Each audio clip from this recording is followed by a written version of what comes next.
कोई संत मिल जाए तो उसी पर उतार देते हैं। आजकल के साधु तो ऐसे होते हैं, वैसे होते हैं, वैसे, कोई प्रसंग नहीं। झगड़ा पत्नी से हुआ है, लेकिन यहां आके उतारेंगे। कहीं तो उतारना पड़ेगा, उतारना पड़ेगा, खाली तो करना पड़ेगा। पंडित आया, उसने कहा लाओ लाओ भोजन लाओ जल्दी। भोजन में जब परोसा गया तो सब्जी गायब, सब है लेकिन बैगन नहीं। कहा अरे पंडिताइन, बैगन जो लाया था बनाई नहीं अभी, बोला तो था अभी बना लेना। कह रहे बनाई थी, बहुत बढ़िया बनाई थी, तुम्हारा आज सत्संग सुनने गई थी कथा, और तुमने इतनी बुराई की, तो मेरा तो मन ही नहीं किया कि मैं अपने पंडित जी को ऐसी बुराई वाली सब्जी खिलाऊं। मैंने तो आने के साथ ही फेंक दिया। पंडित जी ने जो बात कही उसे ध्यान से सुना। उसने कहा अरे पंडिताइन, चौकी की बात को चौके पे नहीं लाया जाती है।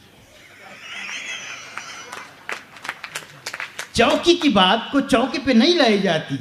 इसी को कहते हैं जिसके जीवन में और आचरण में अंतर है। कथा तो बहुत कह रहे हैं, प्रवचन बहुत सुना रहे हैं, लेकिन उसके जीवन में आचरण नहीं। दया की बात करें, प्रेम की बात करें, सेवा की बात करें, सब करें, और वो हमारे जीवन में नहीं है।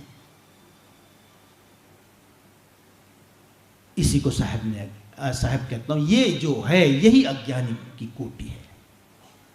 और मूड के विषय में आपको बताया ही। चौथी जो कोटि है वो मुमुक्षु की है। और मुमुक्षु बहुत ही उत्तम कोटि है।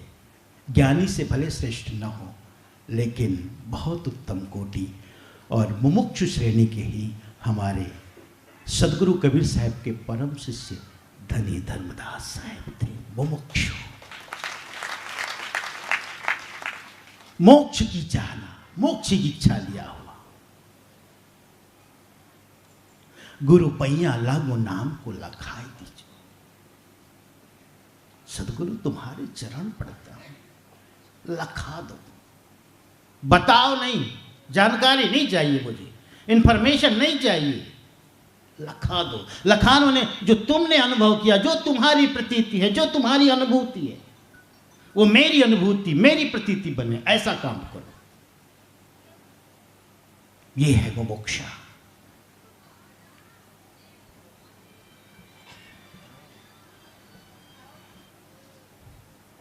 और थोड़ी व्याख्या होगी, शाम को फिर मिलेंगे तो धर्मदास साहब के विषय में और थोड़ी चर्चा करेंगे इन्हीं शब्दों के साथ। सत्यनाम बंदगी साहब।